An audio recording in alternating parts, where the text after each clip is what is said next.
여러분, 요즘 채권에 대한 투자 붐, 가히 열풍이라고 해도 틀리지가 않습니다. 게다가 이자까지 많이 주니까 이제는 뭐 주린이에서 주식 어린이라고 하니 주린이 이야기하는데 요즘은 체린이 이야기합니다. 채권 어린이란 뜻으로 채권을 배우고자 하는 사람들이 굉장히 많아졌다는 이야기입니다. 그만큼 이자를 많이 줘요. 이자를. 여러분 이거 한번 보세요. 우리은행이 발행하는 거예요. 월이자 지급식입니다. 월 단위로 준다는 뜻입니다. 신종자본증권 이자율이에요. 신종자본증권이라는 게 파생상품이긴 한데요.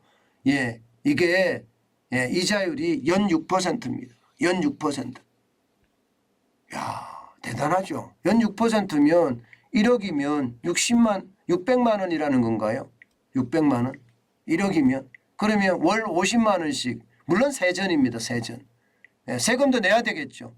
이자소득세 내면 15.4%인가요? 15.4%가 내고 나머지는 내게 돼요. 그러면 1억을 넣으면 50만 원인데 2억을 넣으면 어떻게 될까요? 100만 원이 되는 거고 3억을 넣으면 150만 원이 되는 거예요. 야, 3억에 150만 원이라 한 달에 150만 원 적지 않은 돈입니다. 이게 벌기가 진짜 쉽지가 않거든요. 그런 상태라면 여러분 너도 나도 채권 하겠다 이렇게 생각할 수밖에 없어요. 실제로도 한번 보실래요 여러분?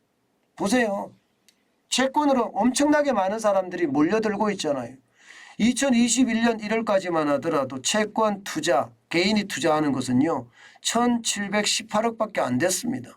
그러던 것이 6월에는요 1조까지 늘었어요. 1조 2980억 원까지 늘었고요. 7월에 보세요.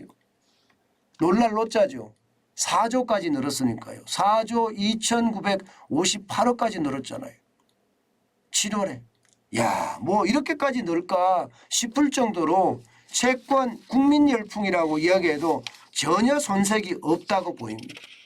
이자를 많이 주니까 이자를 주는 쪽으로 다 몰려가고 있는 거죠. 몰려가고 있는 거죠. 7월에도 마찬가지입니다.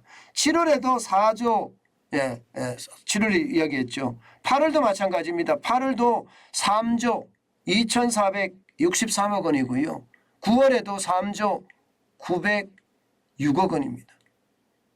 뭐 채권 시장으로 몰린다 이렇게 이야기하는 거 전혀 틀리지가 않지요. 참 난리다니. 이게 여러분 7월에서 9월까지만 이렇게 한정해서 보면 말입니다. 야, 개인 투자자죠. 개인 투자자들의 채권 순매수 금액은요. 무려 말입니다. 10조 6327억 원입니다. 작년 같은 기간하고 비교해 보면요. 10배 정도 됩니다. 정확히는 9배 가량 정도 되겠네요. 9배. 작년 같은 기간에 비하면. 작년 같은 기간에는요. 1조 1807억 원이었습니다. 그러니까 채권 열풍이 진짜 대단하다 이렇게 생각이 드시죠. 아마 여러분들도 그렇게 느끼실 겁니다. 게다가 시장의 실제 지표를 보면 지금 9월까지 지난 10년간의 채권 순매수액 중에 개인 투자자의 비율이 굉장히 많이 늘어났어요. 현재 2022년 9월에 보세요. 3.5%까지 늘었습니다. 이게 채권에서는요. 2013년에만 하더라도 개인은 쉽게 말하면 거들떠 보지도 않습니다. 0.5% 정도밖에 안 됩니다. 대부분 기관들이 채권을 사거든요. 기관들. 기관들이 대부분 채권을 사는데 이게 뭐 개인 투자자들의 어떤 비중은 미미했는데 지금은 상황이 달라지잖아요. 문재인 정부가 들어오고 나서부터 2017년부터 1%를 넘기더니 지금은 3.5%까지 늘어났습니다. 여기에다가 7, 8, 9월 3개월만 비교해 보면 6.7%까지 늘어납니다. 6.7%. 그러니까 채권 비중이 굉장히 높아진다는 거잖아요. 그러니까 돈 있는 분들은요.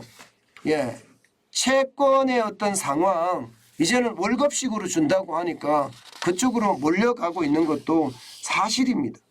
게다가 말입니다. 우리금융이 앞서 말씀드린 대로 신종 자본증권을 발행을 했지만 앞으로 계속 더 발행할 수 있는 기업들 계속 넘쳐나고 있습니다.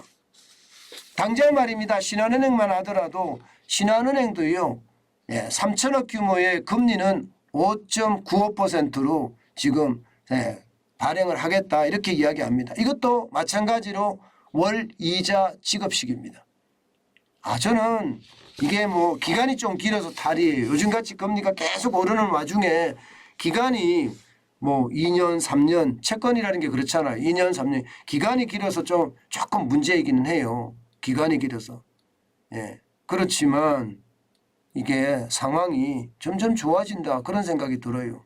게다가 말입니다. 앞으로 언젠가는 이자율을 낮출 거 아니에요. 그죠?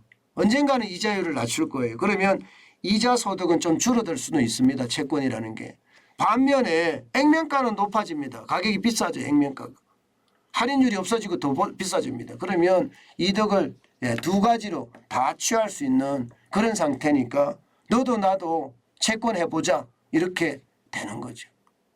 채권하는 거 그렇게 어렵지 않습니다. 어디서 발행하는지에 따라서 실제로 은행에서도 판매를 하니까 한 번쯤 눈을 돌려보는 것도 방법입니다. 월 50만 원 받을 수 있다는 것.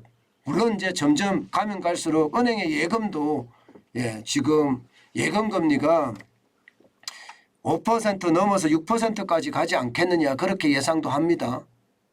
올해 말까지는 6%가 또 넘어설 거라는 예상도 하고요. 그러면 여러분 뭐 예금을 해도 좋고요. 또 채권은 그에 비하면 또 더 올라갈 거 아니에요. 더 올라가면 거기에 대한 어떤 상황도 우리가 살펴보면서 하는 것도 좋다. 저는 그렇게 생각합니다. 그만큼 요즘 같은 위기에는요. 투자할 게 없는 건 아니에요. 투자할 게 다 있습니다. 저는 그만큼 위기 때 투자할 기회가 굉장히 많다. 이렇게 다시 한번 설명드리겠습니다.